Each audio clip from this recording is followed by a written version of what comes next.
Record the cloud. You're getting rid of this. I tell you. By the end of it, you'll be loose.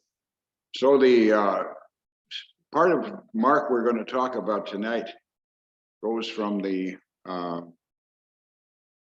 Last Supper, which we hit last time, to the Crucifixion. And Mark, as I think you've seen now, starts out talking about who is this man? And then he gets into what is this man trying to teach us? You know, so we can see these things progressing along.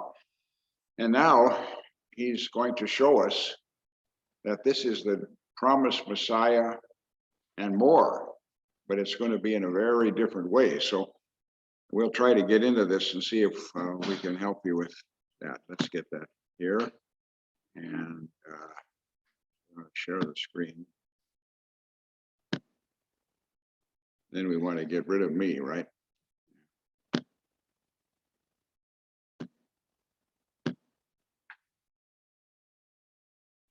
So this is another picture of the Last Supper, and this is based on an old icon, and you get into them and you can stare at it a long time and pick up all kinds of interesting things. But in typical Middle Eastern fashion, they're laying down, usually on one side or the other, and surrounding the table.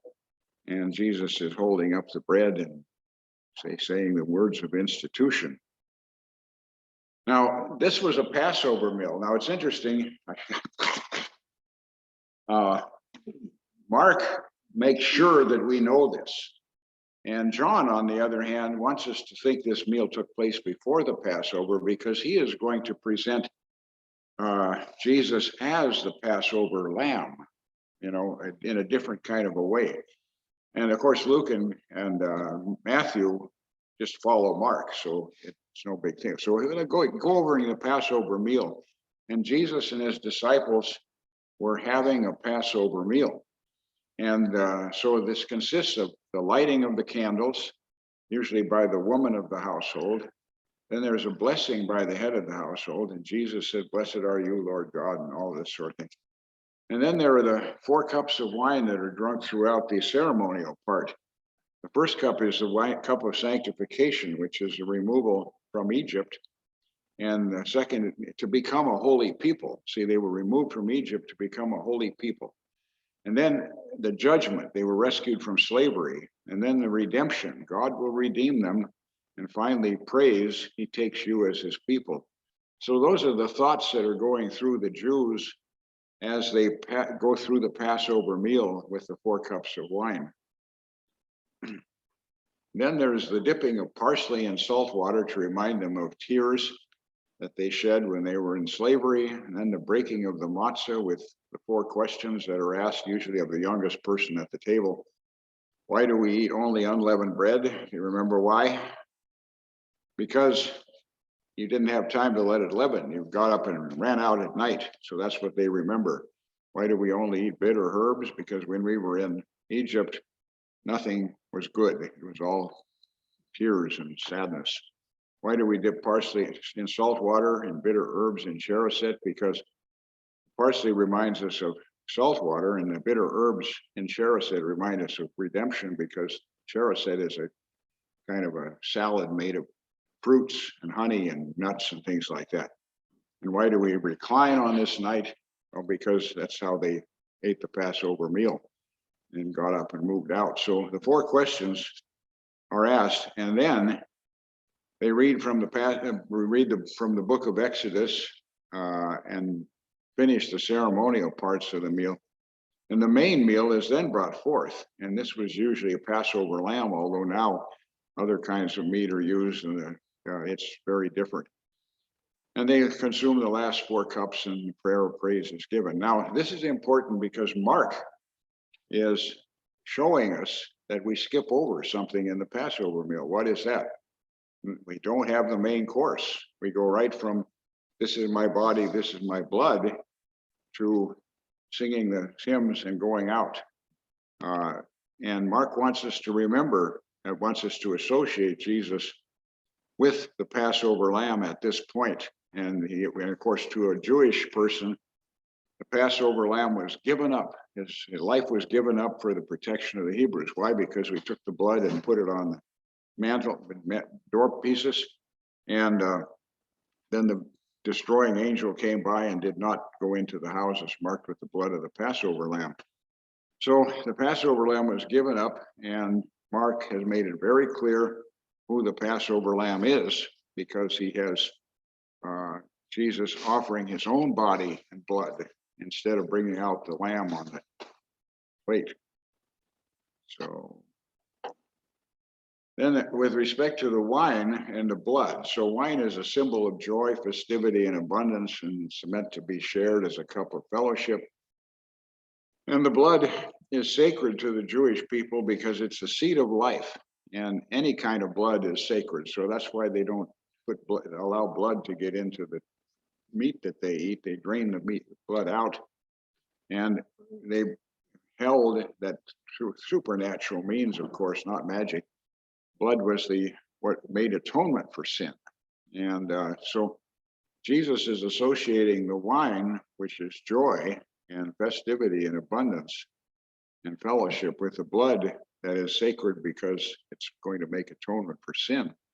And the covenant blood, of course, is another reference to the Old Testament when he says this is the blood of the new covenant. The old covenant, Moses poured the blood of oxen on the altar, and the other half of the blood he threw onto the people, symbolizing the coming together of God and his people.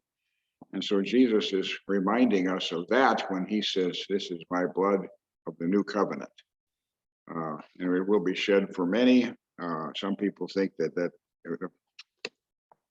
Calvin thought that meant that this was all about predestination. In other words, either you were going to heaven or hell. You couldn't do much about it or anything about it. And why? Because Jesus said it'd be shed for many, but not for all. And of course, we think nowadays that that's a Semitism. It's just a way of speaking about any open-ended. Now, after they leave, this is the third time that Mark describes Jesus at prayer. And this time is the only time he's with his friends. Before that, he was alone. So the other two times he was at prayer, he was alone. Now he's with his three closest friends. And Mark wants us to remember that they were the ones who witnessed the transfiguration when they witnessed his divinity. And what are they witnessing now? They're witnessing his pure humanity. Because it says in the scripture that Jesus was troubled and distressed. And when we read the lines carefully, he was doing this for an hour. It wasn't just once a few minutes. He was in misery. He was moaning and down on his knees and praying and crying. You know, he was just shaken to the core about what he knew he had to go through. And he, of course, prays that the cup be taken away from him. And Mark wants us to see that. He wants to see how miserable Jesus was as he faced this death that he was going to undertake. And I think when you read it that way, it's become much more dramatic. You know, he's there for an hour, and his apostles are watching him until they fall asleep. And he goes back and has them. He says, "Can you not stay with me for an hour?" You know, and that happens 3 times. And that's interesting because did it again. The point being that the disciples who have wanted to put 3 booths up on the top of the mountain, remember that? They now fail him 3 times in terms of staying awake. And Mark, of course, wants us to think about Peter, the fact that Peter will fail 3 times. He'll personalize it. So the disciples didn't know what to say. They kept falling asleep, and Jesus kept waking them up. And they did not know what to say to him because they couldn't understand what was going on, and they saw themselves as failures. So then they get into the Garden of Gethsemane, and there's Judas in the middle there, I think. You can see the picture. Some of the disciples, one of them's holding a sword, and Judas is kissing Jesus. Now, at this point, if you were reading the whole gospel, you would realize that up to this point, Jesus has been the center of action. He's been the one who's doing things. All of a sudden, everything changes. Jesus is now acted upon. He no longer acts. And the first thing that happens is Judas greets him with respect. He calls him rabbi. And he intends to expose him to contempt. That's he's going to turn him over. And Jesus compares himself to a robber at that point. He says, why you come out and treat me like a robber? And that's irony. Mark is full of irony. He's always wanting us to think about the things that are said and then what really happened. So Jesus says, why do you come out and treat me as though I were a robber? And later on, a robber will be released in Jesus' place. He'll be crucified between two robbers. So he suddenly enters into solidarity with not just us, but with sinners, real honest to goodness sinners. And that's what Mark wants us to begin to think about. Jesus is becoming part of enters into solidarity with sinners. And then all those who accompanied Jesus into the garden left him and fled, except a young man who was following behind. And this young man was wearing linen. Mark wants us to know that linen was an extremely expensive cloth in those days. And so he's caught and he gets away by leaving behind his garment. And I guess he was only wearing the linen nightgown because now he's naked. And Mark wants us to realize that he's naked. He's naked, which represents misery and shame. And it emphasizes the failure of all the disciples, right down to this little guy that was following, the only one left that was following Jesus, and he's gone. So all of the disciples leave Jesus, and that's the feeling we should have. You know, we've deserted Jesus. Everybody's deserted him, everybody. And then Mark wants us to realize Jesus goes to his passion totally alone. There's nobody to support him. Now, Peter has gone into the courtyard, and he's gone towards the courtyard. And then we have this little story about before the Sanhedrin. And then there'll be more of Peter's story. So you have to see how Mark does that again. He inserts one thing inside another story. And you can see that several times in Mark as you read it. Why he does that is not clear, but I think he likes to shed light one on the other. So the first thing about the assembly of the Sanhedrin is it's highly irregular. It's taking place in the middle of the night. And that wasn't normally the case. It was normally done in an open air sort of a situation or in a big room. And people could come and observe what the Sanhedrin was thinking, and they could comment on it and all of that. But here, Mark wants us to see that those who are going to judge Jesus are going to do this very regularly, kind of like the passage of that bill. Anyway, so there are false witnesses, and Jesus is predicted. And Psalm 35 tells us that false witnesses will come forth. And Jesus has predicted that will happen.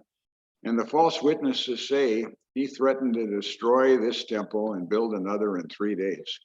But when you go back and read what Jesus actually said, he didn't say that. So and Mark emphasizes that this is an outright lie. And of course, the Sanhedrin asked Jesus, have you no answer?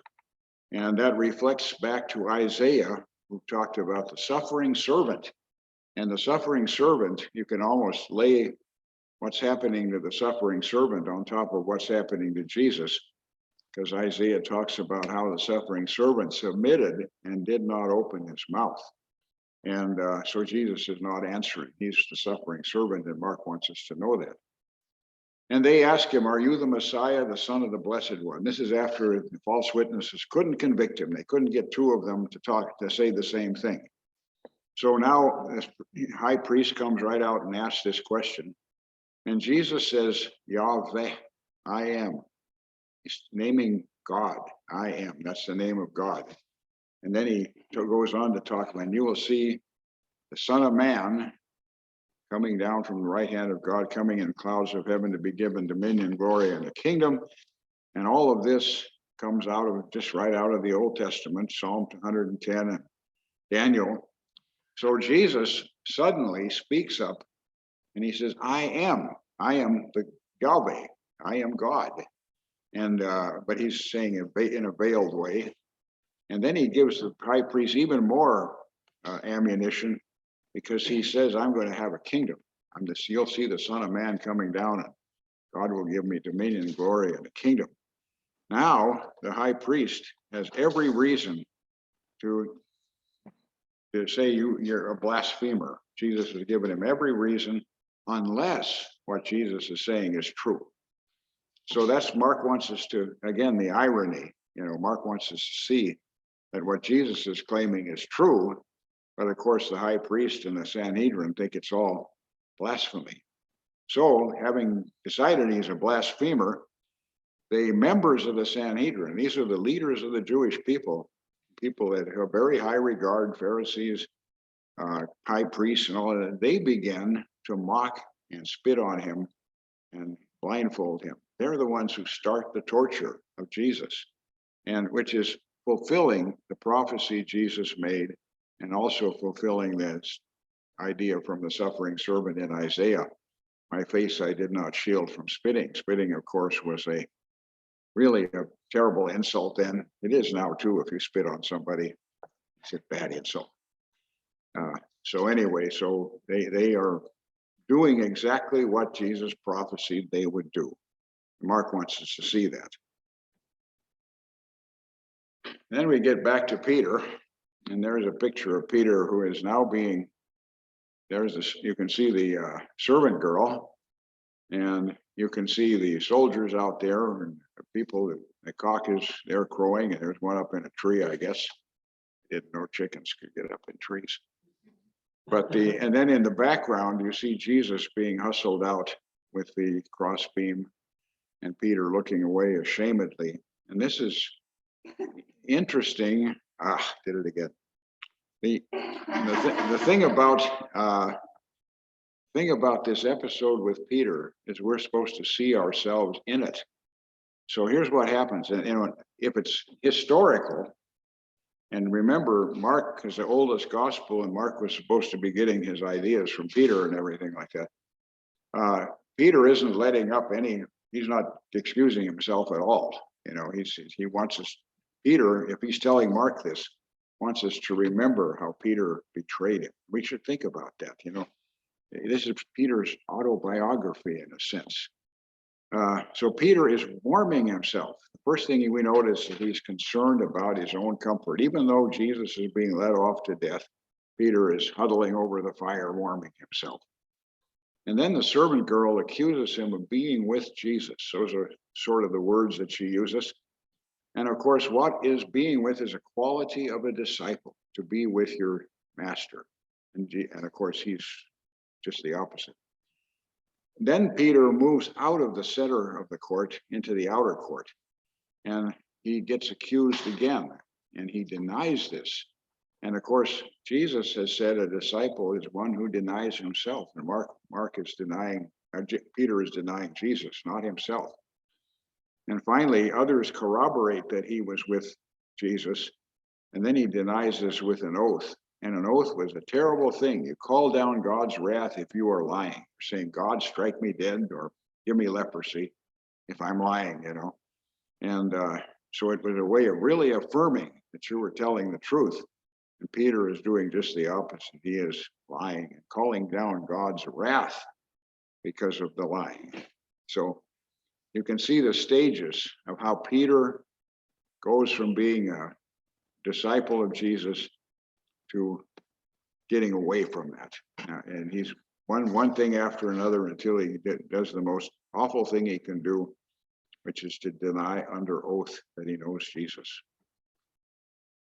Now, Mark wants us to know something, though. And how does that happen? Well, in the morning, it says in the morning, and to the morning was 6 o'clock. So in the morning, they hand him over to Pilate. At 9 o'clock, they crucify him. At noon, darkness comes over the whole land. At 3 in the afternoon, Jesus dies, cries out with a loud voice. And at evening, they take his body away to bury him. Evening was 6 o'clock. So 3-hour intervals. Mark is making sure that we see that every 3 hours, something big happens. And it means to show that everything was happening according to God's plan. This is God's plan. And that was the plan that Jesus did not want to take place as a human being, that he agonized in the garden. And then he makes up his mind to go through with this.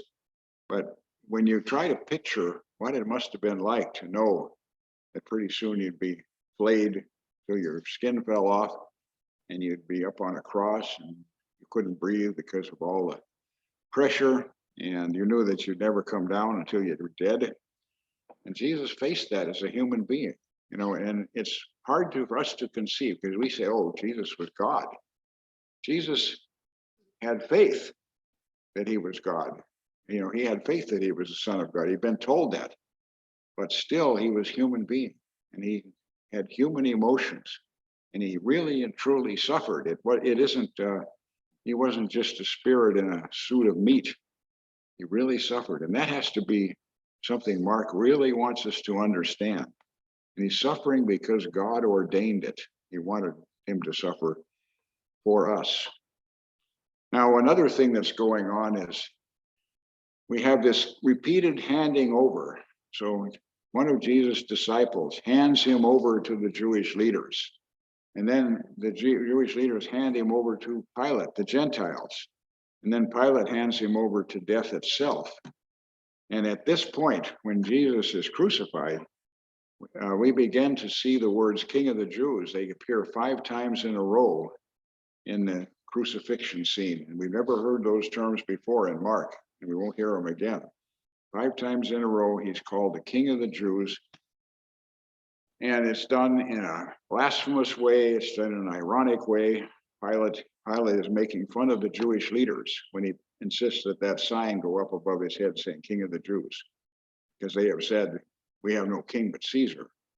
And what I have written, I've written, So King of the Jews is supposed to make us realize that those Jewish leaders really missed the whole point, and that Mark, of course, is not as overt as John, but he wants us to realize that there is a transference going on here, and Jesus is the true King of the Jews, and out of him will come the new life. The interesting, the words King of the Jews show us another thing, which is that when the leaders of the Jews go to Pilate, they can't say to Pilate, he committed blasphemy, crucify him, because Pilate will say, I don't care. What's blasphemy, just so he didn't blaspheme Caesar or one of our gods. You can blaspheme your God all you want. But Pilate has to be threatened by the possibility that this man might be a threat to Caesar. So when they go to Pilate, King of the Jews is a sign that this is now taking place of the blasphemy that the Jews wanted him put to death for. And of course, we have this exchange. Pilate says, what evil has he done? And they don't answer. They just say, crucify him, crucify him. And so ultimately, Pilate releases Barabbas, and Barabbas means son of the Father. And again, Mark's irony. There's the true son of the Father. He's going to go to the cross. Here's a robber that's named son of the Father. He's going to be ransomed from his own punishment. So the first person ransomed by Jesus is a robber or a rebel, a great sinner. And Barabbas is the word that connects that scene. And so Pilate hands over Jesus to be crucified. And then the soldiers take up the same mockery of the Jewish leaders that Pilate has done, because they taunt Jesus and pretend he's, they're like a clowning situation. And he's being treated like a king, although in a very mocking way. And again, Mark wants us to see that. He wants us to understand that something is happening here that has to do with the Jewish leaders. I think one of the things that you see in Mark is he isn't against the Jews at all. He's against the Jewish leaders, and especially the ones who were responsible for the crucifixion. Now, in Mark, and it's taken up by Matthew and Luke too, Simon, a man named Simon, is forced to help carry the cross. And Mark points out that he's the father of Rufus and Alexander. So what? and of course in Matthew, he doesn't say that. And in Luke, he doesn't say that. And a lot of people think that Rufus and Alexander must have been disciples of Jesus. And Simon might have been too. But in any event, Simon, the stranger from out in the sticks from Cyrene, he's the first one that takes up the cross to follow Jesus. So again, Simon, the Cyrene, is doing what Simon Peter refused to do. So Mark wants us to notice the name, wants to notice the taking up the cross. He wants to connect that to Peter. And, or Peter wants us to connect it to him, I guess. So we see Simon, the first disciple who takes up the cross and follows Jesus, even if he didn't really want to do that. And apparently, this will never be forgotten, and the sons of Simon may have been early Christian leaders of some sort. And I think we kind of mentioned the fact that there was a time when James and John wanted to be at his right and left side, but who was at the right and left? Robbers, the revolutionaries, people who were sinners are at Jesus' right and left side. And I think that Mark wants us to see that. I used to think that people on Jesus' right and left hand in his kingdom would be Mary, his mother, and Mary Magdalene. Always made sense. She was the first one to see him, and Mary Magdalene was the first one to see him after the resurrection. So that seemed like it was worth a sermon or two. And on the other hand, I think Mark is very clear because he's connecting the two robbers Jesus now has on its right and left side. And that should make us think, where is the kingdom? Where is this throne that James and John wanted to be on the either side of? And of course, the throne is there at the cross. And then they divided his garments. That comes from Psalm 22, and we're going to see more of that. While this is happening, the people are jeering and teasing Jesus and wandering around. And what are they saying? You're King of the Jews. You're the one who would restore the temple. You're the one who saved others. Now save yourself. You're the Messiah. So they were suddenly, this outpouring of all the things that Jesus is were coming from the mocking of the crowd. All these things that we are the secret audience of Mark know is true. Now, in Deuteronomy, it says God's curse rests upon him who hangs on a tree. And whether Mark overtly meant for us to see this or not, but the whole point was that hanging on a tree was a really bad thing in the Old Testament. And one of the things you would do if you put somebody to death, you'd hang the body on a tree to warn people not to do that anymore. So Jesus is stepping in to the place where he is the one who's going to endure the curse of punishment for sin so that we can be liberated from it. So God's curse rests upon Jesus, who is hanging on the tree. So again, the substitutionary nature of Jesus' pain and passion. Now, at the crucifixion, Jesus is offered sour wine mixed with myrrh. Sometimes they translate that as vinegar. And myrrh was thought to have narcotic properties. So it's not uncommon for people to get offered strong drink to the one who is perishing. That's from Proverbs. Give strong drink to the one who is perishing. When they drink, they will forget their misery. So Jesus, in accord with Jewish proverbs, is offered the sour wine mixed with myrrh, but he refuses to take it. because at the Last Supper, he said, I will not drink this cup again until the resurrection. And of course, we also interpret that he wanted nothing to lessen the pain that he was going to go through. But nevertheless, Mark makes sure we know that he refused it. And, again, an interesting contrast, because in John, Jesus does take the wine. And John has his reasons for showing that. So right after this, darkness came over the whole land. And this wasn't an eclipse. Why do we know that? Because the Passover is always celebrated at the new moon or full moon. So the night was actually kind of bright, and then darkness came over the whole land. And darkness in the Old Testament is always a sign of foreboding, of something supernatural going on. And then Jesus calls out in Aramaic, Eloi, Eloi, lama sabachthani, which means, my God, why have you forsaken me?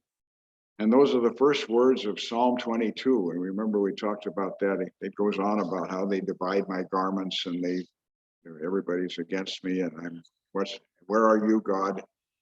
And in the end of that psalm, the person who starts out by crying out admits or accepts that what he's doing is God will rescue him. Was Jesus reciting the psalm, or was he crying out in pain? It's hard to say. We don't have the rest of the psalm, but he isn't saying it anyway. You might be thinking about it, but he is crying out. Everybody hears him. And then, as you know, and I didn't include it here, people say, are you talking about Elijah? Is Elijah coming to rescue him? And they offer him some more wine, not because he feels sorry for him, but they want to keep him awake to see if Elijah is going to come. And at that point, he cries out and dies. And then we have some events. Now, if you go to Matthew, you'd see all kinds of interesting things happening, rocks being split, people coming out of the graves, all these things. But the only thing that Mark talks about is the darkness that came over the whole land, and the veil of the sanctuary being torn from top to bottom. Now, that's a supernatural sign in many different ways, because this was a big piece of cloth, maybe 15 feet up off the ground. And if you were going to tear it, you'd have to tear it from the bottom up, you could do that. But Mark wants us to say that it's torn from top to bottom. And how could do that? Only God can do that. And so God is tearing down the veil that separates him from his people.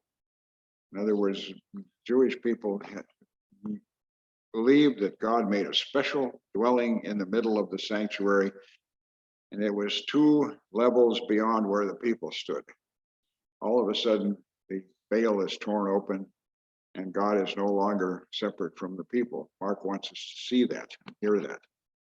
And then we come to the climactic moment. Jesus has died, and the centurion, a Gentile, a pagan, says, truly this man was the Son of God. And that's the incredible irony that Mark wants us to realize, is that here he is hanging on a cross, dead between robbers, accused by his whole tribe of Jewish people, deserted by everybody. That's his throne. The cross is his throne. And now, supernaturally, a Gentile is the first one to realize that this man was the Son of God. And we hear about the faithful women who were there, and they don't mention Mary, his mother. Only John does that. And there's the centurion realizing that this man was the Son of God. Now, Jesus is taken away for burial, and there are some things to point out. The burial, what was happening in those days was they would dig a big cave in limestone. It was fairly easy to dig. And they would put the body wrapped up on a shelf of limestone. And then maybe a year later, they come and gather the bones of the decayed corpse and put it in a box and stick that in the far back end of the cave. And so families would have a cave that they would put their dead in there and let them rot, and then they put their bones in a box and put it in the back. Interesting. It's also true that was a custom in the Indian tribes down in New Mexico, and they have this graveyard that's about the size of this room, where they've been putting bodies in there for 300 or 400 years in towers, and they put them in there and they stick a stake into the body, and then when the stake falls over, they know that the body has deteriorated, and so they can bury somebody else there. And they've been doing that for a long time, and of course the sides of the graveyard have come up higher than the surrounding land, and because it's held up by wood on the outside like a fence. So it's sort of like that. So in these burial, that Joseph of Arimathea didn't give his tomb to Jesus. What he did was he allowed Jesus to be part of Joseph's family, in a sense. So Joseph is allowing this process to take place, and that's why they roll the stone over, not because they're afraid, in Mark's case, not because they're afraid of stealing the body, but because that was the regular practice. You'd cover up the surface so the body couldn't be taken out by thieves' nests, but more likely by animals. Now, the other thing that tells us a little bit about Joseph of Arimathea was that he was given a very reverent burial. He was being wrapped in linen. Again, linen is a very expensive cloth in those days, and wouldn't normally be used to bury a criminal. What normally happened was you left the body on the cross until it was all disfigured and pecked to death by birds and all of that sort of thing. It was a terrible thing when you'd have a body up there on the cross. Usually people would live for 2 or 3 days, and then they'd die, and they'd be up there until they rotted. And this is very contrary to the regular practice, because first of all, Pilate is amazed that Jesus was already dead. And now Mark wants us to know this too. So he has a centurion confirming that Jesus is dead. And then he has a stone rolled across the entrance so that nobody can get in and out. And I guess that's the end of my part. So the whole thing about it is we've seen how Mark comes along and wants us to see that Jesus is really a human being, because he suffers. He suffers in several ways, one by his actual physical pain and death, but also by the rejection of Jesus by his disciples, by his own people, by even the Gentiles. And ultimately, that's the deepest suffering, as he is taken away from the people he loves, and he dies. And then Mark wants us to know that he's really dead, so he goes through these sort of things.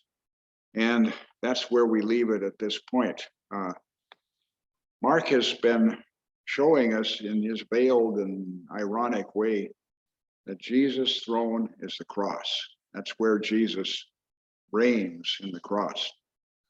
And that's worth meditating about. It's worth thinking about that whole episode from the time in the Garden of Gethsemane to the crucifixion itself, and reading that over very carefully in Mark, and thinking about each little step and how it's separating Jesus, how it's taking him away, how much he must have suffered, because that's what Mark really wants us to get at, is the suffering he went through in order for us to be saved. And that's the whole thing about the people, Simon, the Cyrene, the thing about the robbers on both sides, the thing about Barabbas. Mark is hinting that he's doing all this for us so that we will be spared what we deserve, and he'll take it upon himself. How much about Joseph of Arimathea, why he volunteered to bury Jesus? Well, this is a constant mystery to me. In other words, people will say, why was this necessary? Why was this necessary? And there are all kinds of theories. So they call this branch of theology soteriology, how we are saved, knowledge of how we are saved. Soter means to save. And so there are many different theories about soteriology, why Jesus had to do this. And the point is, you can't come out and say, well, God deserved satisfaction. You know, we offended God, and so God demanded satisfaction, and Jesus stepped in and said, I'll take care of it, Dad. But that's one theory. Another theory is the idea that at Garden of Eden, we became slaves of the devil. And so Jesus offers himself in return. It's almost the same as Jesus offering satisfaction to this bloodthirsty father, but now he's offering satisfaction to Satan himself, who now takes Jesus in our place, but Jesus escapes because he's God. So that was an old theory too. And we can meditate a lot on why was this necessary? Why was this something that had to be done? And I think that the thing that I lean towards, I'm not satisfied with it, but I lean toward it. It's the fact that we have offended God in our sins, and right back to Adam. And even if we do a little thing, even if I steal a quarter from the that I find on the floor, you know, anything that we do can offend God. Why? Not because what we do is so terrible, but because what we do is so terrible compared to how perfect and wonderful and beautiful and everything God is. So I can barely go through a day without offending God, not because of my actions, but because my actions are imperfect and God is perfect. How can God overcome that barrier? Because that's what God wants to do. It's not necessarily what I want to do, but that's what God wants to do. And since he's given us free will, he's got to do something else. He can't just snap his fingers. So he becomes one of us. And now he's not only a human being, but he's perfect. He's perfect. He's the only kind of being that can make restitution for what I deserve. So in a sense, God enters into this, and God the Father is weeping as God the Son goes through this. You know, it's not that he's standing there rubbing his hands saying, now I'm getting the satisfaction I deserve. He's there miserably. He's on the cross with the Son. The Holy Spirit is there. So God himself is giving us this gift so that we now can overlook our imperfections. Now, that's not a perfect theory, but I like it better than some of the others, you know, which kind of always is a matter of some kind of commercial action. You know, God wants this, so Jesus gives it to him, or the devil wants this, you know.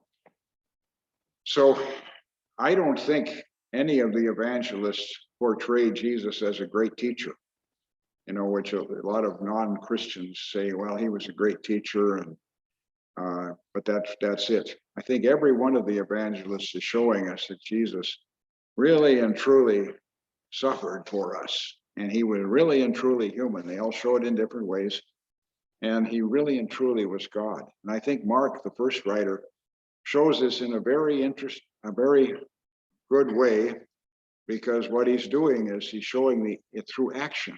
All of Mark is action. And there's very little dialogue or very little teaching that Jesus is doing. The whole step from baptism to dying on the cross is like a sequence of events that are inevitable, you know. And when you read the whole Gospel of Mark, that's the impression I get, that God is setting a plan in motion through Jesus, who is taking all this voluntarily and ultimately ends up on his throne, which is the cross. So every writer, every evangelist tells it differently, but Mark's got a lot to say in a little bit of time to say it. Now, the next time we get together, it will be the last, and We will be talking about the resurrection as Mark sees it, and we will be talking about the interesting second ending. And we will then talk a little bit about some of the things Mark shows in his gospel that none of the other evangelists show, which always puzzles me, because if they had Mark's gospel right in front of them and they consider all this important, why didn't they show some of those things? So there are some interesting things to say about that. Get it again. So any other questions? I know I didn't answer that question very well, but the whole point is that nobody knows, I think. We have lots of theories. All we know is that what he did was necessary for us to access God the Father, and it's a gift of God, not us. God gave us this opportunity. That's the veil, the temple veil. When the temple veil is torn, when Jesus dies, the temple veil is torn, and God now can come out and meet his people. So